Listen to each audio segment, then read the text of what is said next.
सो hey गुरु लोग, welcome back to my new video. तो अगर अभी तक तुमने इसके पहले वाला एपिसोड को नहीं देखा है तो जाकर पहले उसको देख लेना एंड देन इस एपिसोड को कंटिन्यू करना।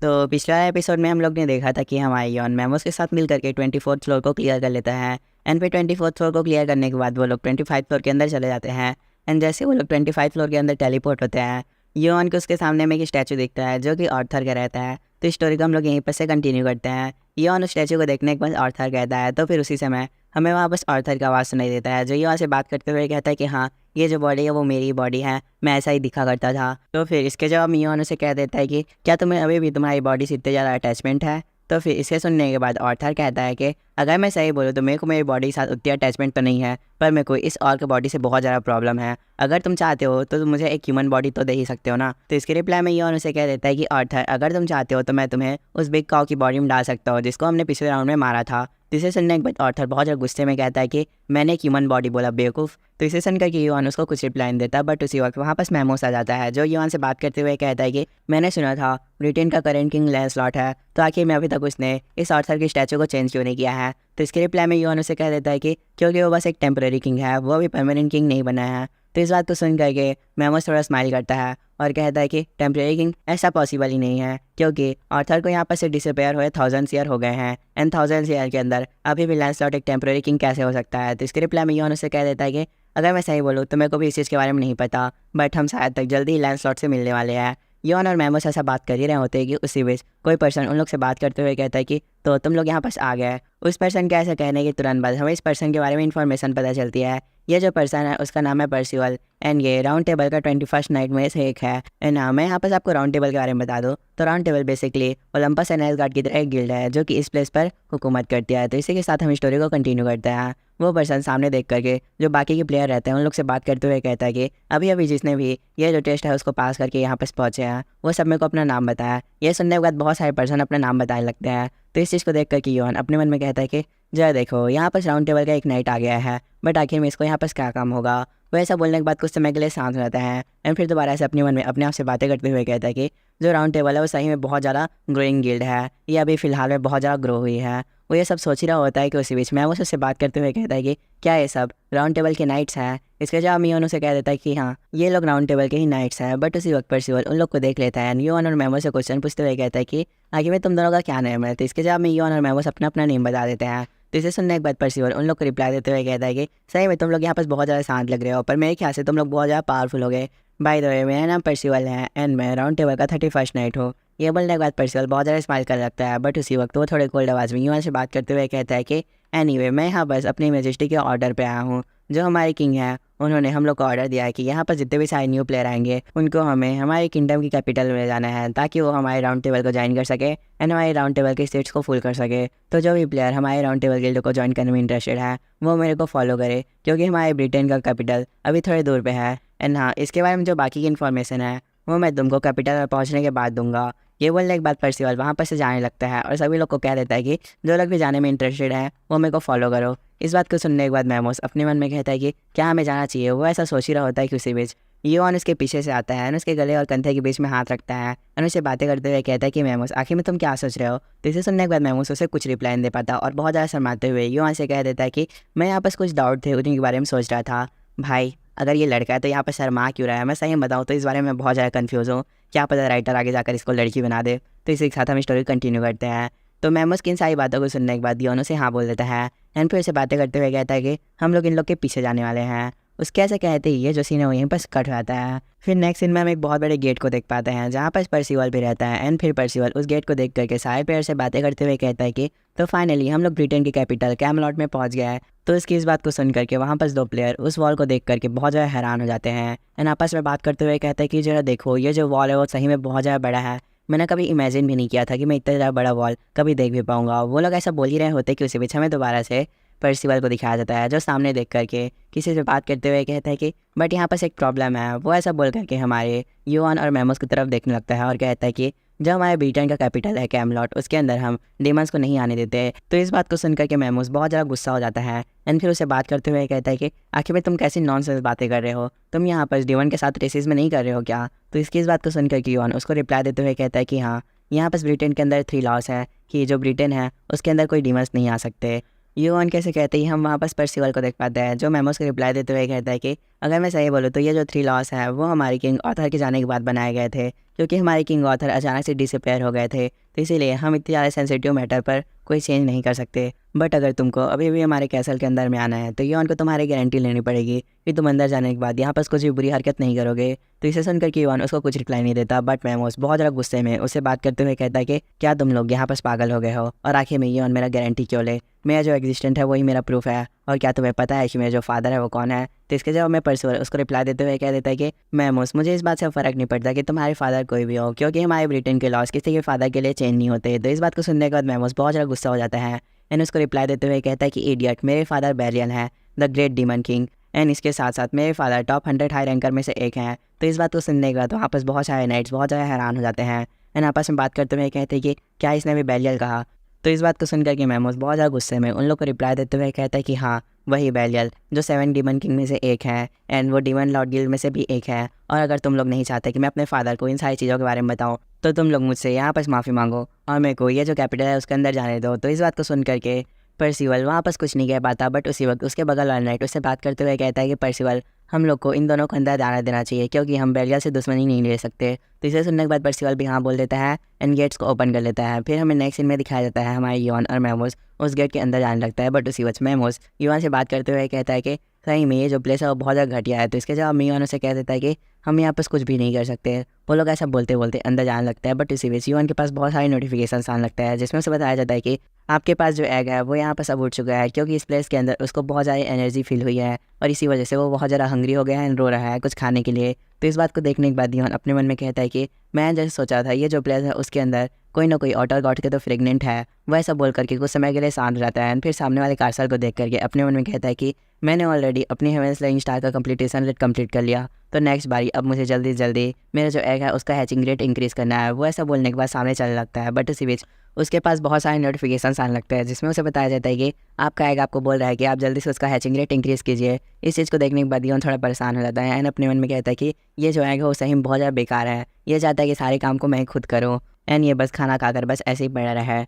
यून कैसे कहते ही ये जो सीन है यही बस कट हो जाता है। फिर नेक्स्ट सीन में हमें कैमलॉट के एक कार्सल को दिखाया जाता है जिसके अंदर हमारा यून किसी से बात करते हुए कहता है कि जब से हम कैमलॉट के अंदर आए हैं तब से तुमने एक सिंगल वर्ड भी नहीं बोला है। तो इसकी इस बात को सुनने के बाद वहाँ पास ऑर्थर अपीयर हो जाता है एंड फिर वो हमारे यून से बात करते हुए कहता है कि मैं सही बोलूँ तो मैं इस प्लेस को देख करके बहुत ज़्यादा हैरान हूँ, क्योंकि इस वर्ल्ड के अंदर जितने भी सारी प्लेस हैं वो कुछ समय के बाद पूरी तरीके से चेंज हो जाते हैं, बट ये प्लेस बिल्कुल भी चेंज नहीं हुआ, क्योंकि मैं इसको जैसा 1000 ईयर पहले छोड़ कर गया था ये प्लेस बिल्कुल ही वैसा ही है। इस बात को सुनने के बाद यून थोड़ा हैरान होते हुए ऑर्थर से कहता है कि ऑर्थर ऐसा ही में ये प्लेस बिल्कुल ही वैसा ही है, जिसके जवाब में ऑर्थर से कह देता है कि हाँ ये प्लेस बिल्कुल ही वैसा ही है। एनीवे तुम इन सारी बातों को छोड़ो यून, तो मुझे ये बताओ कि आखिर में तुम इस कार्सल के अंदर क्या करने आए हो। तो इसके जवाब में यून उसे कहता है कि ऑर्थर मेरे ख्याल से तुमने यहाँ पर परसिवल की बातें तो सुनी ही होंगी। उसके ऐसा कहते ही हमें थोड़े भाषा की सीन दिखाया जाता है जहाँ पर परसिवल यून से बातें करते हुए कहता है कि यून हमारे मैजेस्टी तुमसे मिलना चाहते हैं, तो इसीलिए तुम्हें इस कार्सल के अंदर रुकना पड़ेगा। इसको सुनने के बाद यून उसे कह देता है कि ठीक है, बट मैं उस परसिवल को बहुत ज़्यादा गालियाँ देते हुए कह देता है कि परसिवल मैं तुम्हारे कार्सल के अंदर नहीं रहना चाहता, क्योंकि तुम्हारे कार्सल के अंदर बहुत ज़्यादा रेसिज्म है डीमन के खिलाफ,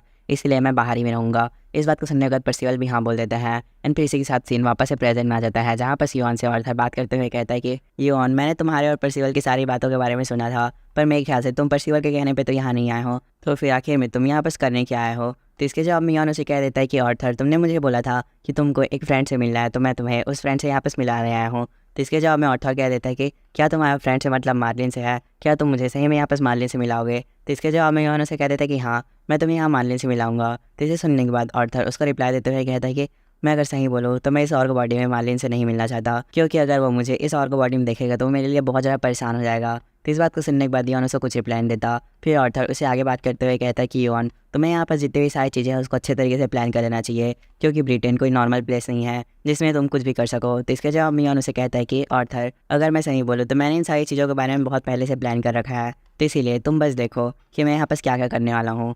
यून कैसे कहते हैं ये सीन यहीं पर से कट रहता है। वहीं दूसरी तरफ हम एक पर्सन को देख पाते हैं जो एक लेडी से बात करते हुए कह रहा होता है कि तुम्हें अगली बारी से यहाँ पर ध्यान रखना चाहिए, अगर तुम ध्यान नहीं रखोगी तो राउंड ऑफ टेबल के जो न्यू जनरेशन के मेंबर्स हैं वो तुम्हें यहाँ पर मार देंगे। तो उस पर्सन कैसे कहते ही वो लेडी थोड़ी देर पहले की बातों को याद कर रही होती है जहाँ पर परसिवल उससे बात करते हुए कह रहा होता है कि अगर तुम मुझे अपने आसपास भी दिखे तो मैं तुम्हें मार दूंगा और तुम मुझे टच करने का ट्राई भी मत करना, क्योंकि तुम जैसी घटिया मेड मैं पास भी नहीं आ सकते। तो उसकी इन सब बातों को याद करने के बाद वो लेडी सामने वाले पर्सन से बात करते हुए कहते हैं कि थैंक यू सर, आपने मुझे यहाँ पास बचा लिया। अगर आप नहीं होते तो सही मेरा यहाँ पास बहुत बुरा हाल होता। तो इस बात को सुनने के बाद वो सामने वाला पर्सन उसको बोल देता है थैंक्स की कोई ज़रूरत नहीं, बट अगली बार से तुम अपना ध्यान रखना। वैसा बोलने के बाद उस लेडी के पास से चला जाता है एंड चलते चलते अपने मन में अपने आप से बातें करते हुए कहता है कि जो राउंड ऑफ टेबल है वो पहले से पूरी तरीके से चेंज हो रखा है। जब ऑर्थर यहाँ था तो सही में ये सारी चीज़ें बहुत अच्छी थी। वो पर्सन ऐसे बोलने के बाद कुछ समय के लिए शांत जाता है एंड फिर दोबारा से अपनी बात को कंटिन्यू करते हुए कहता है कि क्या तुम्हें भी ये लगता है कि ये जो राउंड ऑफ टेबल है पूरी तरीके से चेंज हो रखा है। उसके ऐसा कहते हैं कि हमें उसके पीछे हमारी यौन को दिखाया जाता है, जो उसको रिप्लाई देते हुए कहता है कि हाँ सर, मेरे को भी लगता है कि जो राउंड ऑफ टेबल है पूरी तरीके से चेंज हो रखा है। बट बाय द वे आप सर मार्लिन है ना, द ग्रेट विजार्ड, जिन्होंने ऑर्थर के साथ मिलकर के ये जो ब्रिटेन है उसका खोज किया था। तो इसके जवाब में सामने वाला पर्सन ये उनको रिप्लाई देते हुए कहता है कि अगर मैं सही बोलूँ तो मैं तुम्हारे फेस से फेमिलियर नहीं हूँ और शायद तक मैं तुम्हारे चेहरे को भूल गया हूँ, तो आखिर में तुम कौन हो। तो इसके जवाब में यौन उसे कह देता है कि सर मेरा नाम किम यौन है। तो इसको सुनकर के वो पर्सन थोड़ा हैरान हो जाता है एंड रिप्लाई देते हुए कहता है कि वाट, क्या तुम सही में किम यौन हो। अगर मैं सही बोलूँ तो मैंने तुम्हारा नेम पहले बहुत ज़्यादा सुन रखा है, पर मेरे को याद नहीं आ रहा कि मैंने तुम्हारा नेम किससे सुना था। तो इसके जवाब में यौन उसे कहता है कि मैं एक प्लेयर हूँ जो अभी अभी ये जो फ्लोर है उसके ऊपर अराइव हुआ है। तो इसके जवाब में वो जो सामने वाला पर्सन रहता है वो हमारे यौन को कह देता है कि हाँ मेरे को पता है, जो लैंसलॉट है उसने ही शायद तक तुम्हें यहाँ पर इन्वाइट किया है। बट एनीवे अगर तुमको यहाँ पर लैंसलॉट ने इन्वाइट किया है तो आखिर में तुम मुझसे मिलने के आए हो। तो इसके रिप्लाई में यौन वापस अपनी इन्वेंट्री ओपन कर लेता है एंड उसके अंदर से एक शॉट निकालने लगता है। तो इसे देखने के बाद वो पर्सन, जो कि और कोई नहीं मार्लिन ही है, तो मैं उसी से मार्लिन कहूँगा, तो उस शॉट को देखने के बाद मार्लिन बहुत ज़्यादा हैरान हो जाता है एंड कहता है कि ये तो एक्सकैलिबर है। वह सब बोल करके कुछ समय के लिए शांत रहता है एंड फिर यौन से क्वेश्चन पूछते हुए कहता है कि आखिर में तुम्हें ये जो स्वॉर्ड है वो कहाँ मिली। तो इसके जवाब में यौन उसे कह देता है कि मेरे ख्याल से ये जो प्लेस है वो हमारी बात करने के लिए सही नहीं है, तो इस हिसाब से हमें कहीं अच्छी जगह पर जा करके चाय पीते हुए बात करना चाहिए। उसके ऐसे कहते हैं ये जो सीन है वहीं पर कट रहता है। फिर नेक्स्ट सीन में हम हमारे यौन और मार्लिन को आमने सामने देख पाते हैं, जहाँ पर मार्लिन यौन से क्वेश्चन पूछते हुए कहता है कि यौन अब चलो तुम मुझे एक्सप्लेन करो कि आखिर में तुम्हें मेरे फ्रेंड ऑर्थर की स्वॉर्ड कहाँ पर से मिली। तो इसके जवाब में यौन उसको रिप्लाई देते हुए कहता है कि अगर मैं सही बोलूँ तो मुझे ये स्वॉर्ड एक रैली के अंदर मिली। तो इस बात को सुनने के बाद मार्लिन थोड़ा हैरान हो जाता है एंड फिर यौन को रिप्लाई देते हुए कहता है कि क्या तुम्हें सही में ये एक रैली के अंदर मिला। तो इसके जवाब में यौन उसे दोबारा से हाँ बोल देता है। ये सुनकर के मार्लिन यौन से बातें करते हुए कहता है कि यौन तुम्हारे लिए भले ही ये शॉट बहुत ज़्यादा पुरानी हो, बट ये शॉट मेरे लिए बहुत ज़्यादा इंपॉर्टेंट है, क्योंकि ऑर्थर एक ऐसा पर्सन था जिसको मैं अभी 1000 ईयर बाद भी नहीं भूल पाया हूँ। मैं उसे बहुत ज़्यादा याद करता हूँ, वो मेरा एक बहुत ज़्यादा प्रीजियस फ्रेंड था। वैसा बोल करके थोड़ा शांत रहता है एंड फिर यौन से आगे बात करते हुए कहता है कि एनीवे तुम इन सारी बातों के बारे में छोड़ो, तुम मुझे ये बताओ कि तुम आखिर में यहाँ पर क्या करने आए हो। मेरे ख्याल से तुम यहाँ पर मेरे और ऑर्थर के बीच का रिलेशनशिप जानने आए होगे। तो इसके जवाब में यौन उसे कह देता है कि नहीं, मैं यहाँ पर तुम्हारे और ऑर्थर के बीच के रिलेशनशिप के बारे में जानने नहीं आया हूँ, क्योंकि मैं ऑर्थर से कुछ महीने पहले ही मिला था एंड जब हम मिले थे तब उसने मुझे तुम्हारे और उसके बीच की रिलेशनशिप के बारे में बताया था। तो इसको सुनकर के मार्लिन बहुत ज़्यादा हैरान हो जाता है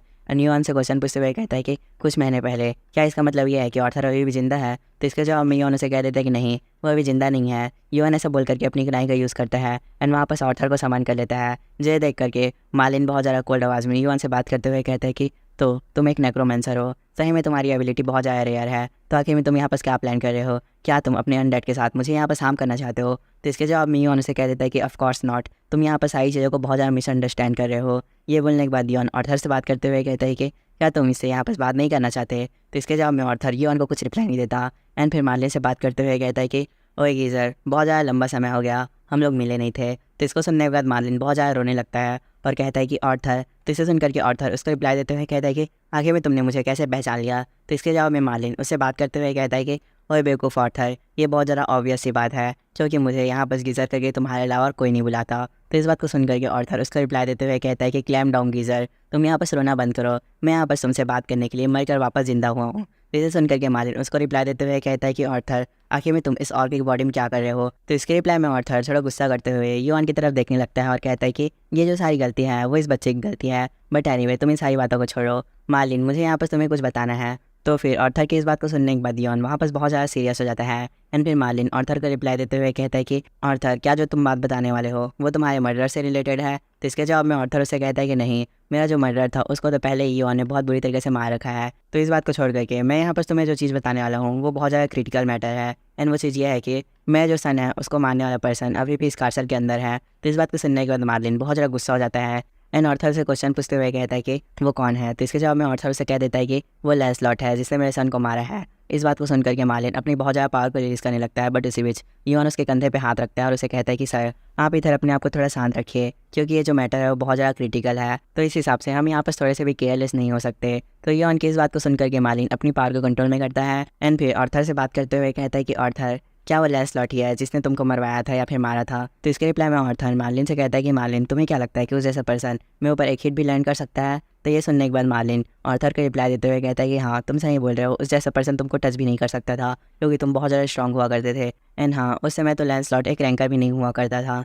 बट मैं तुम्हें बता दूँ लैंसलॉट अब एक हाई रैंकर बन गया है। तो इस बात को सुनकर के आर्थर बहुत ज़्यादा हैरान हो जाता है एंड फिर मार्लिन अपनी बात को कंटिन्यू करते हुए कहता है कि आर्थर तुम इन सारी बातों के बारे में चिंता मत करो, क्योंकि लैंसलॉट बस ब्रिटेन का टेम्पररी किंग है और अगर तुम चाहो तो तुम वापस से परमानेंट किंग बन सकते हो, क्योंकि राउंड ऑफ टेबल अभी भी तुम्हारा इंतजार कर रही है। तो इस बात के जवाब में आर्थर मार्लिन को रिप्लाई देते हुए कहता है कि अब ये पॉसिबल नहीं है, क्योंकि मैं एक अनडेड बन चुका हूँ और अनडेड बस अपनी मास्टर का कहना मानती है। तो इस हिसाब से जो राउंड ऑफ टेबल है उनके लोगों को ये लगेगा कि मैं बस योन का कहना मान रहा हूँ। आर्थर की इस बात को सुनने के बाद मार्लिन और आर्थर दोनों मिलकर के योन की तरफ देखने लग जाते हैं। इसे नोटिस करने के बाद योन बहुत ज़्यादा चैवी फेस बना लेता है एंड फिर मार्लिन आर्थर से क्वेश्चन पूछते हुए कहता है कि आर्थर तो इस हिसाब से अब हमें यहाँ पर क्या करना चाहिए। इसके रिप्लाई में आर्थर उसे वापस कुछ नहीं कहता, लेकिन फिर उसी वक्त योन मार्लिन से बात करते हुए कहता है कि मार्लिन क्या ऐसा पॉसिबल है कि मेरे जैसे कोई आउटसाइडर भी उस मीटिंग को ज्वाइन कर सके। तो इसके रिप्लाई में मार्लिन उसे कह देता है कि अगर मैं सही बोलूँ तो ये जो चीज़ है वो पॉसिबल नहीं है, बट मेरी हेल्प से हम ऐसा कर सकते हैं। तो उसकी इस बात को सुन करके योन वापस बहुत ज़्यादा खुश हो जाता है एंड फिर थोड़ा सीरियस आवाज़ में उन दोनों से कहता है कि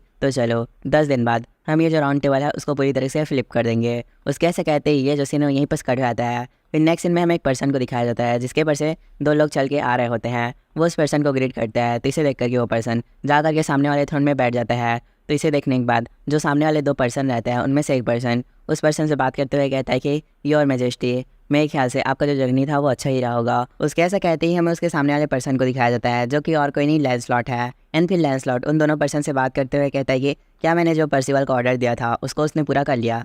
उसके ऐसा कहते ही हमें उसके सामने वाले दोनों पर्सन्स को दिखाया जाता है जिसमें से एक का नाम रहता है थाल एंड ये जो थाल है वो राउंड ऑफ टेबल का 33rd नाइट है एंड जो सेकंड वाला पर्सन है उसका नाम है ऑलियट एंड ये जो ऑलियट है वो राउंड ऑफ टेबल का 42nd नाइट है। एंड फिर जो थाल है वो लैंसलॉट को रिप्लाई देते हुए कहता है कि हाँ सर आपके ऑर्डर के हिसाब से ही पर्सिवल ने योन को यहाँ पर ले आया है एंड योन अभी इस कार्सल के अंदर में है, बट सर मेरे को इस बात के बारे में पता नहीं चल रहा कि आखिर में आपको उस जैसे पर्सन से क्या काम। तो इसके जवाब में लैंसलॉट उसे कहता है कि अगर मैं सही बोलूँ तो वो एक ऐसा पर्सन है जिसको मुझे बहुत पहले से मिलना था, क्योंकि मैंने उसके बारे में बहुत सारी इन्फॉर्मेशन एसगार्ड से सुनी थी। और ज़रा तुम खुद ही सोचो वो जैसे बड़ी गिल्ड का किसी ऐसे प्लेयर के बारे में बात करना कितना ज़्यादा बड़ा है। एंड हाँ उसका जो क्लाइंबिंग करने का तरीका है और स्पीड है वो बहुत ज़्यादा अननेचुरल है, वो बहुत ज़्यादा स्पीड के साथ इस टावर को क्लाइंब कर रहा है एंड जो चीज़ है वो बहुत ज़्यादा सस्पिशियस है।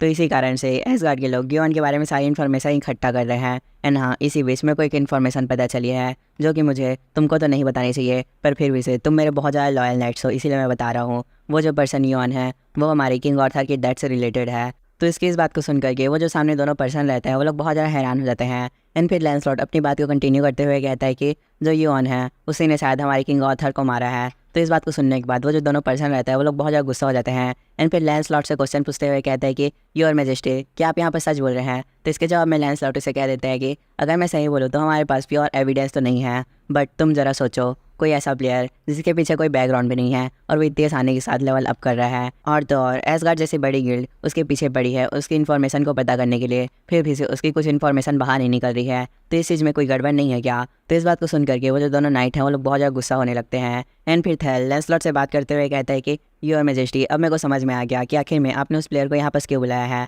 आप उसे मरवाना चाहते हैं ना। तो इसके रिप्लाई में लैंसलॉट से कह देता है कि थैल अगर मैं सही बोलूँ तो मैं उसे मरवाना चाहता हूँ, बट मैं ऐसा नहीं कर सकता क्योंकि उसके पीछे एडमिनिस्ट्रेटरों की भी नज़र है। अगर हमने उसे पब्लिकली मरवा दिया तो हमारे ऊपर बहुत बड़ा प्रॉब्लम आ जाएगा। तो तुम समझ रहे हो ना मैं क्या कहना चाह रहा हूँ। तुम दोनों मेरे बहुत ज़्यादा लॉयल लाइट हो, तो तुम्हें आगे क्या करना है अब तुम अच्छे से समझ सकते हो। तो इसे सुनने के बाद जो थैल और ओलियट रहते हैं वो लोग बहुत ज़्यादा डेविल लुक देने लगते हैं और कहते हैं कि हाँ हम समझ गए हमें क्या करना है, हमें वो जो किम योन गद्दार है उसको मारना है। तो इस बात को सुनने के बाद लैंसलॉट उन लोग को कहता है कि गुड, मेरे को जैसे तुम लोग से उम्मीद था तुम लोग बिल्कुल ही वैसे ही हो। जो आर्थर है अगर वो यहाँ पर रहता तो सही में तुम लोग के ऊपर बहुत ज़्यादा गर्व करता। लैंसलॉट की इन सारी बातों को सुनने के बाद वो दोनों नाइट वापस ही चले जाते हैं। एंड फिर थोड़ी देर बाद हम लैंसलॉट को वापस अकेला देख पाते हैं। वो अकेला होकर के वापस बहुत ज़्यादा हंसने लगता है और कहता है कि सही में जो अर्थर के पालतू कुत्ते हैं वो लोग मेरे बहुत ज़्यादा काम आ रहे हैं। मेरे को इनसे अपना थोड़ा सा भी काम करवाने के लिए बस इनको थोड़ा सा भड़काने की ज़रूरत है। जरा देखो, इन्होंने प्रॉपर इन्वेस्टिगेशन भी नहीं किया और इन लोग मेरी बात में आ गए कि योन नहीं अर्थर को मारा है। ये लोग सही में बहुत ज़्यादा बेवकूफ़ हैं। ये बोलने के बाद लैंसलॉट और भी बहुत ज़्यादा हंसने लगता है। एंड फिर वो दोबारा से अपनी बात को कंटिन्यू करते हुए कहता है कि मुझे कुछ भी करके योन को यहाँ पर मरवाना है, क्योंकि उसके पास वो डिवाइन सी स्टोन है। मुझे वो सी स्टोन चाहिए। अगर मेरे पास वो सी स्टोन आ गया तो लंपस को भी मेरे सामने झुकना पड़ेगा एंड मैं कुछ ना कुछ करके उस सी स्टोन को ले ही लूँगा। लैंसलॉट ऐसा बोलने के बाद और भी बहुत ज़्यादा हंसने लगता है। एंड फिर इसी के साथ ये जो सीन है वो यहीं पर कट होता है। फिर नेक्स्ट सीन में हम हमारे योन को देख पाते हैं जो कॉरिडोर के अंदर चल के जा रहा होता है, बट उसी बीच उसे किसी चीज़ का एहसास होता है। तो फिर वो अपनी सिनरी साइड को एक्टिवेट कर लेता है। एंड फिर जैसे ही वो उसका यूज़ करके सामने देखता है तो उसे वहाँ पर दो परछाई दिखती है जो उससे बात करते हुए कहते हैं कि सर योन, आपको हमारे साथ यहाँ पर चलना पड़ेगा क्योंकि हमको यहाँ पर आपसे बात करना है। उन परछाई के ऐसा कहते ही ये जो सीन है वो यहीं पर कट होता है। फिर नेक्स्ट सीन में हम एकदम खाली प्लेस को देख पाते हैं जहाँ बस हम हमारी योन को देख पाते हैं एंड उसके सामने हमें ओलियत एंड थैल को भी दिखाया जाता है। तो इससे हमें पता चलता है कि वो जो परछाई थे वो ओलियत एंड थैल की थी। तो फिर उस प्लेस पे आने के बाद थैल हमारी योन से बात करते हुए कहता है कि योन, तुमने बिल्कुल ही सही डिसीजन लिया हम लोग के साथ आने का। अगर तुम नहीं आते तो हम तुम्हारे साथ यहाँ पर बहुत ज़्यादा बुरी चीज़ें करते। तो इस बात के जवाब में योन उन लोग से बातें करते हुए कहता है कि आखिर में तुम लोग को मेरे से यहाँ पर क्या बात करने था, जल्दी से मेरे को बताओ क्योंकि मेरे को इसके अलावा भी बहुत सारे काम हैं। तो इस बात को सुनने के बाद थैल वहाँ पर योन को कुछ रिप्लाई देता एंड बहुत ज़्यादा डेविल लुक बना करके अपनी शॉट को निकाल लेता है। एंड फिर उसे बातें करते हुए कहता है कि योन, मेरे पास तुम्हारे लिए कुछ क्वेश्चन है और तुम्हें बिना झूठ बोले मेरे सारे क्वेश्चन का आंसर देने पड़ेगा। तो मेरा पहला क्वेश्चन ये है कि आखिर में तुमने हमारे किंग आर्थर को क्यों मारा। तो इस बात को सुनकर के योन उसको रिप्लाई देते हुए कहता है कि क्या तुम पागल हो गए हो, मैं आखिर में आर्थर को क्यों मारूंगा। योन ऐसा बोल ही रहा होता है कि उसी बीच वो किसी चीज़ को देख करके बहुत ज़्यादा हैरान हो जाता है। एंड फिर हमें उसके सामने दिखाया जाता है जहाँ पर थैल ने हमारे योन के ऊपर अटैक कर दिया होता है। तो इसे देखने के बाद योन उसके अटैक को डॉज करता है, जिसे देख करके थैल दोबारा से हमारे योन से क्वेश्चन पूछते हुए कहता है कि योन, मैं तुमसे दोबारा पूछ रहा हूँ कि आखिर में तुमने हमारे आर्थर सर को क्यों मारा। तो इस बात के जवाब में योन उसे कह देता है कि क्या तुम्हें यहाँ पर लैंसलॉट ने भेजा है। तो इस बात को सुन करके थैल बहुत ज़्यादा गुस्सा हो जाता है एंड फिर योन को रिप्लाई देते हुए कहता है कि हाउ डेयर यू, आखिर में तुम हमारे जो किंग है उनका नेम इतनी आसानी से कैसे ले सकते हो। तो इस बात को सुनने के बाद योन वहाँ पर अपनी शॉट को बाहर निकाल लेता है, लेकिन फिर उसी वक्त थैल हमारे योन के ऊपर एक अटैक कर देता है। तो इसे देखने के बाद योन अपनी शॉट से उसके अटैक को ब्लॉक करता है, बट उसी वक्त जो थैल है उसके ऊपर पेनल्टी लगनी स्टार्ट हो जाती है क्योंकि थैल एक रैंकर है, हमारी योन नॉर्मल प्लेयर है।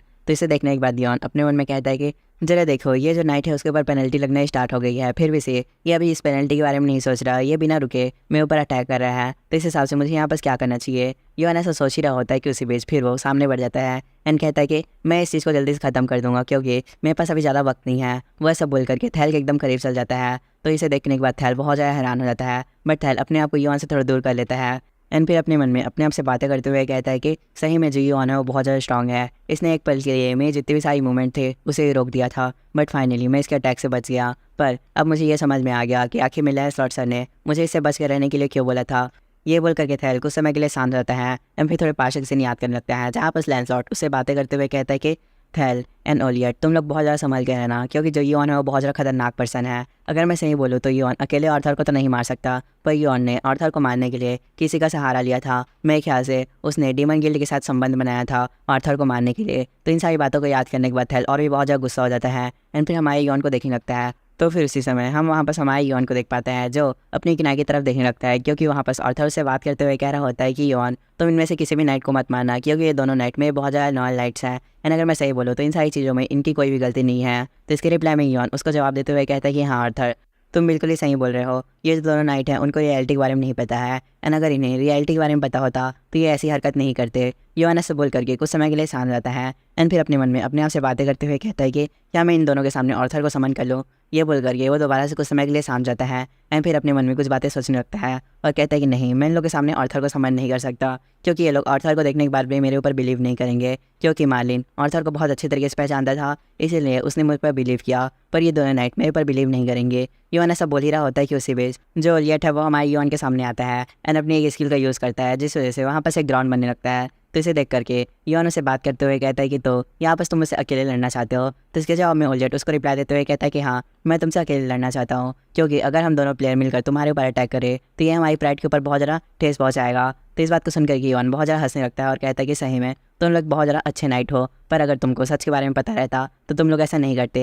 एंड जो सच है वो ये है कि मैंने ऑर्थर को नहीं मारा है और ना ही मैं उसके मौत से रिलेटेड हूँ। तो इस बात को सुनकर के ओलियट उसकी बात पर विश्वास नहीं करता और कहता है कि तुम बहुत ज़्यादा झूठ बोलते हो, इसीलिए मुझे तुम जैसे पर्सन पसंद नहीं है। वो ऐसा बोल करके हमारी योन की तरफ देखने लगता है और कहता है कि चलो तो हम अपनी फ़ाइट को शुरू करते हैं, क्योंकि मेरे पास ज़्यादा समय नहीं है और मेरे को तुमको बहुत जल्दी मारकर ये जो फाइट है उसको जीतना है। तो इसके जवाब में योन वापस अपनी आइडेंटिफिकेशन स्किल को ऑन कर लेता है एंड उसे कहता है कि तुम चाहे यहाँ पर कुछ भी कर लो, तुम जीत नहीं सकते। ये बोल कर के योन अपने आइडेंटिफिकेशन स्किल की सारी पावर को अपने एक हाथ में लगाने लगता है, जिस वजह से उसके उस हाथ के सारे कपड़े फटने लगते हैं। तो इन सब चीज़ों को ऐसा होता हुआ देख करके आर्थर उससे बात करते हुए कहता है कि योन तुम इस नाइट को नहीं मार सकते। तो इसके रिप्लाई में योन भी उसे कह देता है कि ठीक है मैं इसे नहीं मारूंगा, बट मैं इसे बहुत अच्छा लेसन सिखाऊंगा। ये बोलने के बाद योन उस नाइट की तरफ जंप कर देता है उसके ऊपर अटैक करने के लिए एंड फिर वो उसके ऊपर एक बहुत तगड़ा अटैक करता है, जिस वजह से वहाँ पर एक बहुत बड़ी शॉक वेव निकलती है। एंड फिर जैसे ही वो शॉक वेव खत्म होती है हम वापस हमारे योन का शॉट देख पाते हैं, जिसको ओलियट ने एक सील्ड का यूज़ करके रोक लिया रहता है। एंड फिर हमें उसके बाद इस सील्ड के बारे में बताया जाता है। ये जो सील्ड है वो राउंड ऑफ टेबल की सील्ड है एंड इसका जो प्रोटेक्शन है वो लिटरली बहुत ज़्यादा खतरनाक है।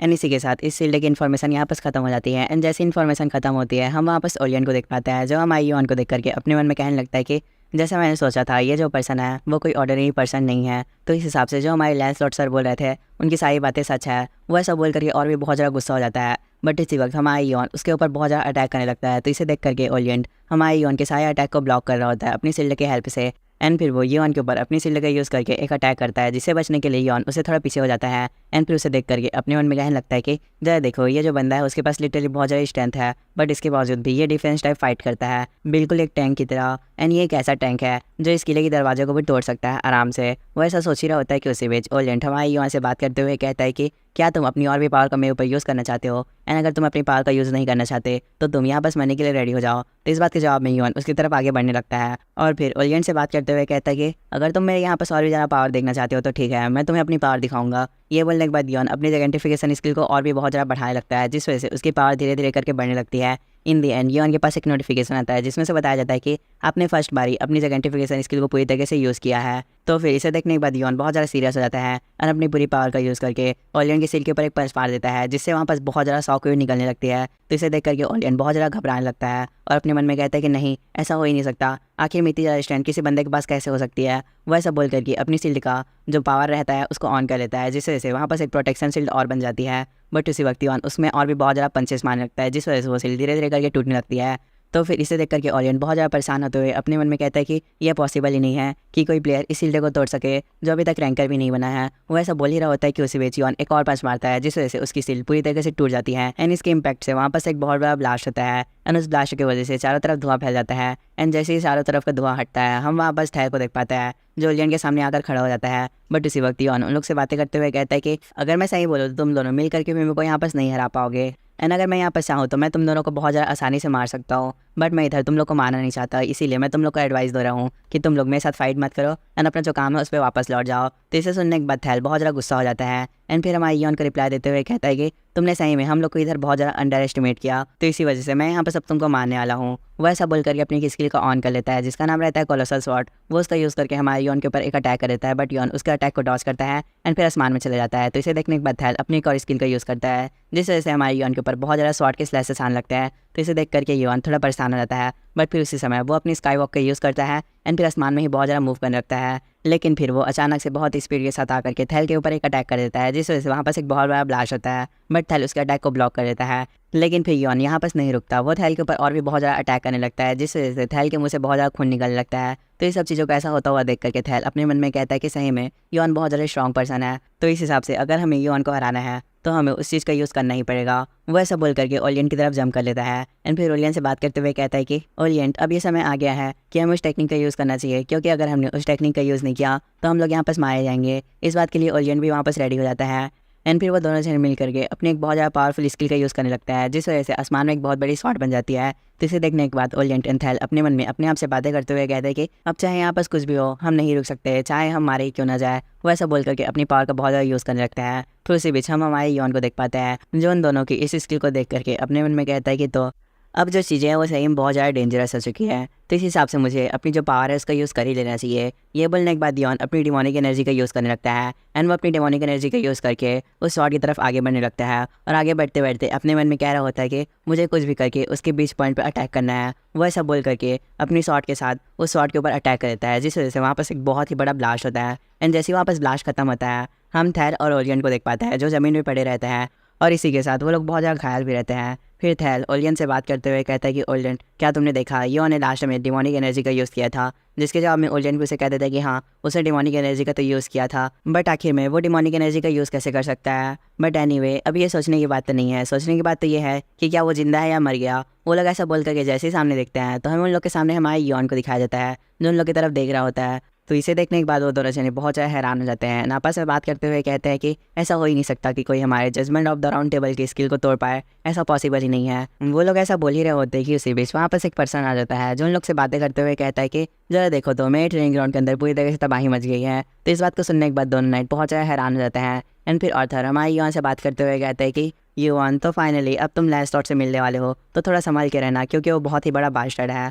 आर्थर कैसे कहते ही हम वापस लैंसलॉट को देख पाते हैं जो ये उनको इग्नोर करके सीधे उन नाइट्स के पास चला जाता है, जिसे देख करके वो दोनों नाइट्स वहाँ बस लैंसलॉट के सामने झुक जाते हैं और बहुत ज़्यादा माफिया मांगने लगते हैं और कहते हैं कि सर प्लीज़ हमें यहाँ पास माफ़ कर दीजिए, हम ये उनको यहाँ पास नुकसान पहुँचाना नहीं चाहते थे। तो इसके जवाब में लैंसलॉट वहाँ पास कुछ नहीं कहता एंड फिर थोड़ी देर बाद अपना स्वॉर्ड निकाल लेता है एंड उन लोग से बातें करते हुए कहता है कि तुम्हारे जैसे ही नाइट्स के चक्कर में हमारा ब्रिटेन पूरी तरीके से बदनाम हो रहा है। लैंसलॉट ऐसा बोल करके उन दोनों का गला वहाँ पास काट देता है। तो इसे देखने के बाद योन वहाँ पास कुछ नहीं बोल पाता, बट आर्थर बहुत ज़्यादा गुस्सा करने लगता है और योन से कहता है कि योन मुझे यहाँ पर से बाहर निकालो, मुझे इधर इस लैंसलॉट को मारना है। तो इस बात के रिप्लाई में योन उसको रिप्लाई देते हुए कहता है कि आर्थर तो अपने आप पर थोड़ा काबू रखो, क्योंकि अगर हम अभी कुछ करेंगे तो सारी चीज़ें पूरी तरीके से मैसअप हो जाएंगी, तो इसीलिए हमें थोड़ा वेट करना पड़ेगा। और रही बात उन नाइट्स की, तो उन नाइट्स के लिए जो लैंसलॉट है वो बहुत ज़्यादा महान किंग है, तो उनके हाथों से मरना उन नाइट्स के लिए बहुत ज़्यादा हॉनरेबल मौत है, क्योंकि उन लोग को अभी भी ट्रूथ के बारे में नहीं पता है। योन ऐसे बोल करके कुछ समय के लिए शांत रहता है, बट फिर उसी समय लैंसलॉट जैसे ही योन की तरफ देखता है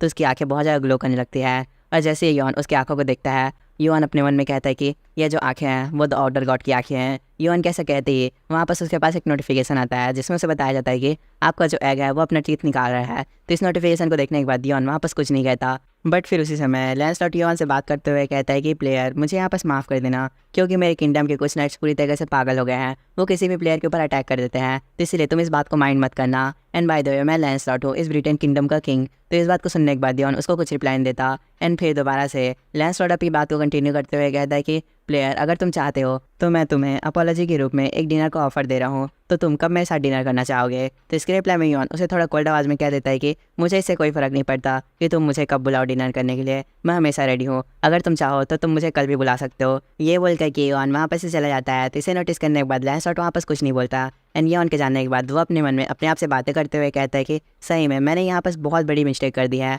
मुझे योन को मारने के लिए 2 पर्सन को नहीं भेजना था, मुझे 3 पर्सन को भेजना था, नहीं मुझे उससे ज़्यादा पर्सन को भेजना था। ये बोलने के बाद लैंसलॉट वापस अपनी पावर का यूज़ करके आसपास की जितनी भी सारी चीज़ें हैं उसको रिस्टोर करने लगता है एंड फिर वो अपने मन में कहता है कि मुझे कुछ भी करके इसके पास जो सी स्टोन है उसे लेना ही है। उसके ऐसा कहते ही ये जो सीन है यहीं पास कट जाता है। फिर हमें नेक्स्ट दिन का सीन दिखाया जाता है जहाँ बस हम बहुत सारे पर्सन्स को देख पाते हैं जो आपस में बातें करते हुए कहते हैं कि कल को जो नाइट था वो सही में बहुत ज़्यादा अजीब था, मेरे को बहुत ज़्यादा तबाही होने की आवाज़ सुनाई दी थी, बट जरा देखो ये जो ग्राउंड है उसमें तो कुछ भी चीज़ टूटा फूटा नहीं है। वो लोग ऐसा बात कर ही रहे होते हैं कि उसी बीच हमें एक आर्सल के अंदर का सीन दिखाया जाता है जहाँ पर हम हमारे योन और लैंसलॉट को आमने सामने बैठा हुआ देख पाते हैं, जहाँ पर बैठ के वो लोग लंच कर रहे होते हैं। लेकिन फिर उसी वक्त लैंसलॉट हमारे योन से बात करते हुए कहता है कि योन तुम आखिर में सर मार्लिन को कैसे जानते हो? वो तो एक ऐसे पर्सन है जो किसी के साथ भी आसानी से बात नहीं करते, बट मैंने इधर कुछ नाइट से सुना था कि तुमने सर मार्लिन के साथ बहुत लंबी चौड़ी बातें की हैं, तो आखिर में तुम सर मार्लिन को कैसे जानते हो? तो इसके जवाब में योन उसे कह देता है कि मैं सर मार्लिन से बाई चांस ऐसे ही मिल गया था। तो इसे सुनने के बाद लैंसलॉट थोड़ा सीरियस हो जाता है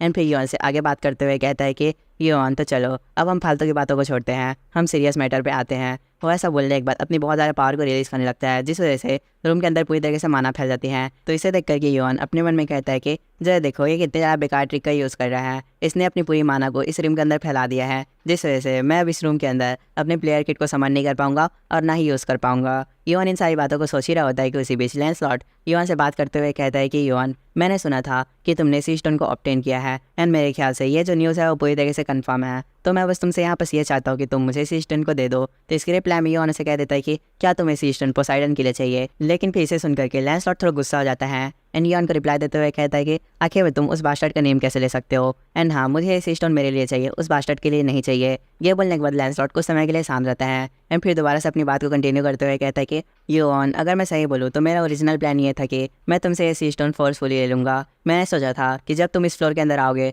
तब मैं तुम्हें मार करके जो सी स्टोन है उसे ले लूँगा, बट इन दी एंड मैंने इस प्लान को चेंज कर लिया क्योंकि मैंने सोचा मैं इस सी स्टोन को प्यार से बात करके भी ले सकता हूँ। तो उसकी इस बात को सुनने के बाद योन अपने मन में कहता है कि मैंने इससे जितना एक्सपेक्ट किया था ये मैं खुद ही ज़्यादा झूठ बोल रहा है, क्योंकि लैंसलॉट के डायरेक्ट मेरे ऊपर अटैक ना करने के पीछे का रीज़न ये नहीं है। रियल रीज़न ये है कि जैसे मैं 25 फ्लोर के अंदर एंटर किया था, इन लोगों ने मेरे को इस कार्सल के अंदर आने से पहले मेमोस की गारंटी लेने के लिए बोला था, और ये लोग ऐसा इसलिए करवाना चाहते थे क्योंकि इन लोग का शुरुआत से प्लान था मेरे को मारने का। ये लोग मेरे को मार करके सारा ब्लेम मेमोस के ऊपर डालना चाहते थे, बट इसका प्लान तब चेंज हुआ जब इसको पता चला कि जो मेमोस है वो बेलियल का सन है एंड जो बेलियल है वो अपने सन से बहुत ज़्यादा लव करता है। तो इस बात को जान करके लैंसलॉट ने अपने पूरी प्लान को चेंज कर लिया और अब यहाँ पर से उनसे बात कर रहा है। योन इन सारी बातों को सोच ही रहा होता है कि उसी बीच लैंसलॉट उससे बात करते हुए कहता है कि योन मैं तुम्हें यहाँ पर एक एडवाइस दे रहा हूँ, एंड वो एडवाइस ये है कि तुम्हें यहाँ पर अपने आप को सरेंडर कर देना चाहिए। अगर तुम अपने आप को मेरे सामने सरेंडर कर देते हो एंड मेरे को सी स्टोन दे देते हो तो मैं तुमको प्रॉमिस कर रहा हूँ कि मैं आगे में जाकर तुम्हें बहुत ज़्यादा सपोर्ट करूँगा, और फ्यूचर में अगर तुम्हारे ऊपर कोई भी अटैक करेगा तो मैं तुम्हें उनसे प्रोटेक्ट करूँगा। तो इसे सुनने के बाद योन वापस बहुत ज़्यादा स्माइल करने लगता है एंड फिर लैंसलॉट को कह देता है कि तुम सही में बहुत बड़े दोगले हो, तुमने कल मेरे को मरवाने का ट्राई किया और आज तुम मेरे को यहाँ पर सपोर्ट करने की बात कर रहे हो। इस बात को सुनने के बाद लैंसलॉट बहुत ज़्यादा हैरान हो जाता है एंड थोड़ा गुस्सा भी हो जाता है, बट योन उससे आगे बात करते हुए कहता है कि लैंसलॉट मैं तुम्हारे ऑफर को यहाँ पर ठुकरा रहा हूँ क्योंकि मैं तुमसे डील करने से बड़ी हम मर जाऊँ। अगर तुम चाहते हो तुम मुझे यहाँ पर मार सकते हो। ओह मैं तो भूल ही गया था, तुम मुझे यहाँ पर मार भी नहीं सकते क्योंकि तुम्हारे पास उतनी पावर नहीं है। ये बोलने के बाद योन वापस रूम से निकल लगता है। तो इसे नोटिस करने के बाद लैंसलॉट अपनी सीट से खड़ा हो जाता है एंड फिर योन से बात करते हुए कहता है कि तुम मुझे यहाँ पर नहीं जानते कि मैं आखिर में कौन हूँ। तो इसके रिप्लाई में योन उसे कह देता है कि मैं तुम्हें बहुत अच्छी तरीके से जानता हूँ लैंसलॉट कि तुम कौन हो। ये बोलने के बाद योन अपने मन में अपने आप से बातें करते हुए कहता है कि मैं इसकी आंखों को देखने के बाद अब पूरी तरीके से श्योर हूँ कि इसने आउटर गॉड कियाओस के साथ कोई ना कोई डील किया है। योन कैसे कहते ही ये जो सीन है वो यहीं पर कट जाता है। फिर नेक्स्ट सीन में हम दोबारा से हमारी योन को देख पाते हैं जो कहीं पर चलते चलते अपने मन में अपने आप से बातें करते हुए कह रहा होता है कि यहाँ पर जो चीज़ें चल रही हैं वो एक मान से ठीक ही है, बट जो बाहर में चीज़ें चल रही हैं वो बहुत ज़्यादा बेकार है क्योंकि बाहर साइड में पोसाइडन ने जिस के साथ फाइट करने का डिसाइड कर लिया है क्योंकि उसको मेरे से सी स्टोन चाहिए, बट ज्यूस उसके रास्ते में आ रहा है तो पोसाइडन ज्यूस को ही हटाना चाह रहा है। ये बोलने के बाद योन कुछ समय के लिए शांत हो जाता है एंड फिर दोबारा से अपने मन में अपने आप से बातें करते हुए कहता है कि मेरे ख्याल से अगर ये सारी चीज़ें ऐसे ही चलती रही तो कुछ समय बाद ज्यूस भी मेरे से सी स्टोन लेने आ जाएगा, पर उस समय मेरे को सही में बहुत ज़्यादा प्रॉब्लम का सामना करना पड़ेगा क्योंकि मैं अभी उतना ज़्यादा स्ट्रॉन्ग नहीं हुआ हूँ कि मैं ज्यूस को हरा सकूँ। ये बोलने के बाद योन वापस अपनी इन्वेंट्री से एक ब्रेड निकालता है एंड उसको खा लेता है एंड फिर वो अपनी कनाई को देखने लगता है, पर उसी समय आर्थर वहाँ पर बहुत ज़्यादा गुस्सा करने लगता है। तो इसे देख करके योन आर्थर से बात करते हुए कहता है कि आर्थर मैं समझ सकता हूँ कि तुम बहुत ज़्यादा गुस्सा हो, पर तुम्हारे बार बार गुस्सा होने से मेरे को बहुत ज़्यादा अनकंफर्टेबल फील होता है। मेरे को पता है तुम्हें लैंसलॉट बिल्कुल भी पसंद नहीं है, बट तुम बस थोड़ा सा वेट करो, हम बहुत जल्दी लैंसलॉट को मार देंगे। योन ऐसा बोल ही रहा होता है कि उसी बीच उसके सामने उसका प्लेयर किट अपेयर हो जाता है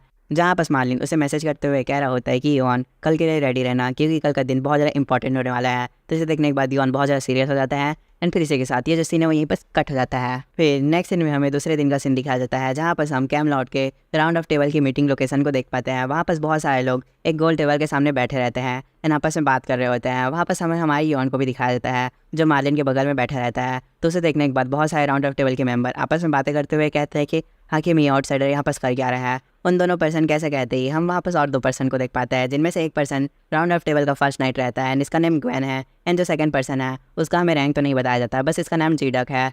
तो फिर उसी समय जीडक ग्वेन से बात करते हुए कहता है कि सर जरा देखिए यहाँ बस मार्लिन योन के बगल में बैठे हुए हैं एंड वो योन से बातें भी कर रहे हैं, वो दोनों मेरे को आपस में बहुत ज़्यादा फैमिलियर लग रहे हैं। तो इस बात को सुनने के बाद ग्वेन उसको रिप्लाई देते हुए कहता है कि हाँ तुम बिल्कुल ही सही बोल रहे हो क्योंकि मार्लिन ने आर्थर के जाने के बाद राउंड ऑफ टेबल के मेंबर से तक उतने अच्छे तरीके से बात नहीं की है, एंड जरा देखो वो आज योन के साथ इतने अच्छे तरीके से बात कर रहे हैं जबकि योन एक आउटसाइडर है। वो लोग ऐसा बात कर ही रहे होते हैं कि उसी बीच हम वापस लैंसलॉट को देख पाते हैं जो सारे लोगों की बातों को सुनने के बाद उन लोग को शांत कराते हैं और उन लोग से बातें करते हुए कहते हैं कि मेरे को बताया कि आप लोग यहाँ पर बहुत ज़्यादा कंफ्यूज हो गए क्योंकि हमारी राउंड ऑफ टेबल की मीटिंग के बीच आज तक कोई आउटसाइडर नहीं आया है, बट इस बार एक आउटसाइडर हम लोग के बीच में बैठा है। तो मैं यहाँ पर आपको बता दूँ ऐसा इसलिए है क्योंकि मार्लिन सर ने मेरे से यहाँ पर पर्सनली रिक्वेस्ट किया था कि मैं योन को भी इस मीटिंग को अटेंड करने दूँ, तो इसीलिए मैंने इस बात पे हाँ बोल दिया था। तो क्या आप सब भी यहाँ पर इस बात से रेडी हैं? तो इस बात को सुनने के बाद वहाँ पर जितने भी सारे मेंबर रहते हैं वो सभी लोग वहाँ पर हाँ बोल देते हैं। तो इसे देख करके लैंसलॉट हमारे योन से आगे बात करते हुए कहता है कि योन भले ही आप यहाँ पर सभी लोग तुम्हें रहने देने के लिए रेडी हैं, बट मैं तुम्हें बता दूँ तुम्हें इस मीटिंग के दौरान अपना मुंह बंद रखना होगा,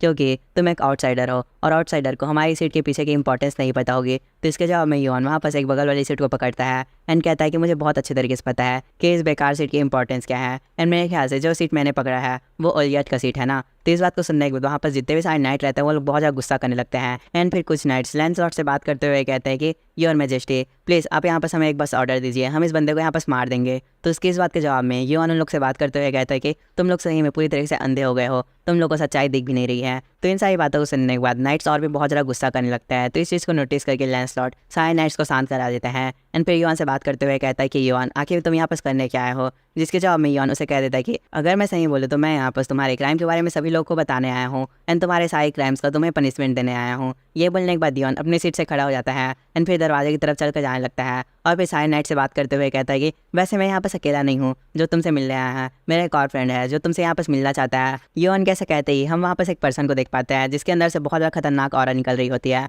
वो और कोई नहीं ऑर्थर रहता है। तो इसे देखने के बाद जो ग्वेन रहता है वो बहुत ज़्यादा रोने लग जाता है और फिर ऑर्थर से बात करते हुए कहता है कि सर आप यहाँ पास आखिर में आ ही गए। लेकिन फिर इन सारी चीज़ों को ऐसा होता हुआ देख करके लैंसलॉट बहुत ज़्यादा डर जाता है एंड फिर हमें वापस ऑर्थर को दिखाया जाता है जो सामने चलने लगता है और फिर ग्वेन से बात करते हुए कहता है कि ग्वेन क्या तुम अभी भी मेरे द्वारा दिए गए शॉट का यूज़ कर रहे हो। तो उसकी इस बात को सुन करके ग्वेन बहुत ज़्यादा रोते हुए ऑर्थर से कहता है कि सर हमने यहाँ पास आपका बहुत ज़्यादा लंबे समय तक वेट किया था, आखिर में आप कहाँ गए थे। बट ऑर्थर उसकी बात को इग्नोर करके जीडा की तरफ चला जाता है एंड जीडक से कहता है कि जीडक तुम सही में पहले से अब बहुत ज़्यादा बड़े हो गए हो। जब मैंने तुमको लास्ट बार देखा था तब तुम एकदम छोटे से बच्चे थे एंड अब जरा देखो तुम मेरे राउंड ऑफ टेबल के पार्ट भी बन गए हो। तो इसे सुनने के बाद जीडक ऑर्थर से बात करते हुए कहता है कि सर आप सही में इतने समय से कहाँ गए थे, हम लोग ने आपका बहुत लंबे समय से वेट किया। वो ये सब बोल ही रहा होता है कि उसी बीच हम वापस लैंसलॉट को देख पाते हैं जो अपने मन में कह रहा होता है कि ये चीज़ पॉसिबल ही नहीं हो सकती, क्योंकि मेरे को बहुत अच्छे तरीके से पता है कि ऑर्थर बहुत पहले ही मारा गया है। तो फिर आखिर में यहाँ पास ये हो क्या रहा है। ये बोलने के बाद लैंसलॉट थोड़े सोच में चल जाता है एंड कहता है कि जरा रुको,